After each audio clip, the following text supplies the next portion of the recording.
Benarkah Nabi Nuh tidak bersabar karena meminta azab untuk kaumnya?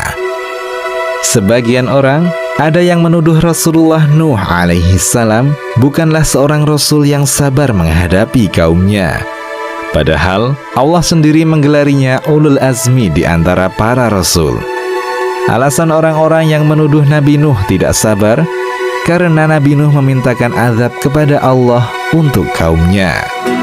Mari pahami alur kisahnya. Mengapa Nabi Nuh mengucapkan demikian? Sehingga kita tidak berburuk sangka kepada utusan Allah yang mulia. Kaum Nuh adalah kaum yang ingkar kepada Allah dan Rasul-Nya.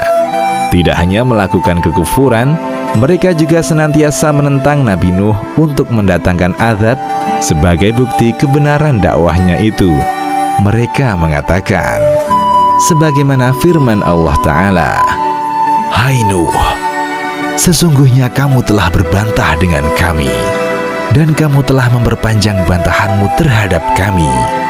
Maka, datangkanlah kepada kami azab yang kamu ancamkan kepada kami, jika kamu termasuk orang-orang yang benar." Quran Surat Hud ayat 32. Namun Nabi Nuh tetap bersabar dan tidak membalas perkataan mereka dengan mengiyakannya atau menanggapinya dengan ancaman.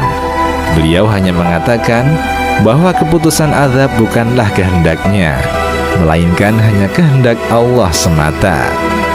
Nuh menjawab, "Hanyalah Allah yang akan mendatangkan azab itu kepadamu jika Dia menghendaki, dan kamu sekali-kali tidak dapat melepaskan diri." Quran Surat Hud ayat 33. Nabi Nuh telah berdakwah selama 950 tahun. Tidak hanya di siang hari, namun juga di malam hari, beliau tidak berhenti menyeru kaumnya. Selama masa yang panjang itu pula, beliau bersabar atas gangguan fisik maupun psikis yang ia terima.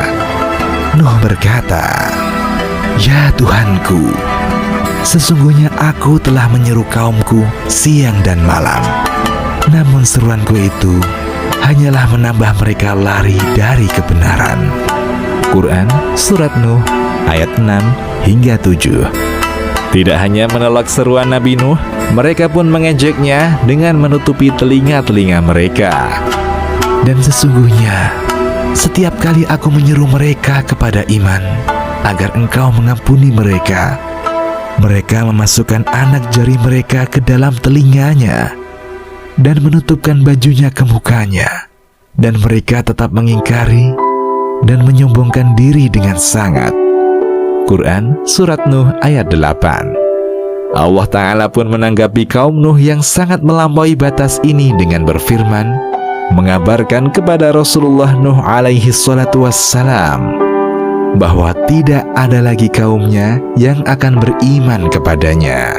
Allah Ta'ala berfirman, "Dan diwahyukan kepada Nuh bahwasanya sekali-kali tidak akan beriman di antara kaummu, kecuali orang yang telah beriman saja.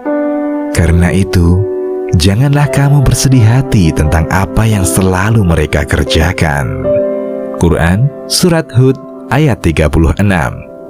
Artinya, tidak akan ada lagi yang akan beriman kepada seruanmu setelah 9 orang yang telah mengikutimu. Mendengar firman Allah ini, Nuh sadar Allah akan segera menurunkan azab-Nya kepada kaumnya.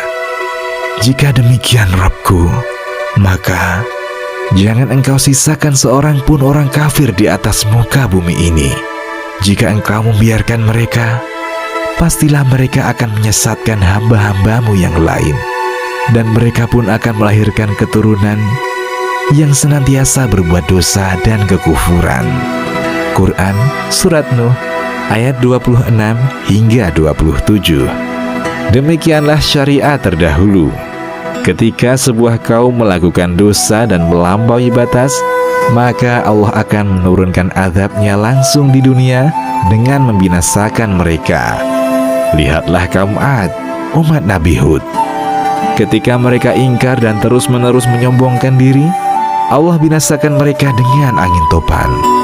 Umat Nabi Lut, Allah buat mereka binasa dengan menghujani batu api dari langit, kemudian membalikkan bumi yang mereka pijak. Bangsa Madian, umat Nabi Syuaib, Allah hancurkan mereka dengan suara guntur yang menggelegar, sehingga mereka tewas seketika, seolah-olah tidak pernah ada orang yang tinggal di daerah itu sebelumnya.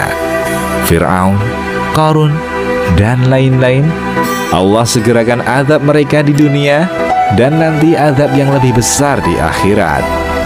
Berbeda dengan umat Nabi Muhammad SAW yang Allah utamakan atas umat lainnya, Allah tunda azabnya di akhirat kelak dan memperpanjang masa bagi umat Muhammad agar berpikir dan bertaubat. Semua itu Allah lakukan dengan hikmah dan ilmunya, dan hendaknya kita bersyukur atas hal ini. Dan akhirnya azab yang mereka nanti-nantikan itu datang. Langit menurunkan air yang sangat deras, dan bumi pun mengeluarkan air yang melimpah. Bumi pun menjadi lautan yang sangat besar, yang ombaknya saja setinggi gunung. Allah Ta'ala berfirman, dan bahtera itu berlayar, membawa mereka dalam gelombang laksana gunung. Quran Surat Hud ayat 42.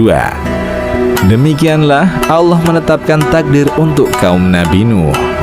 Demikian, Allahu a'lam.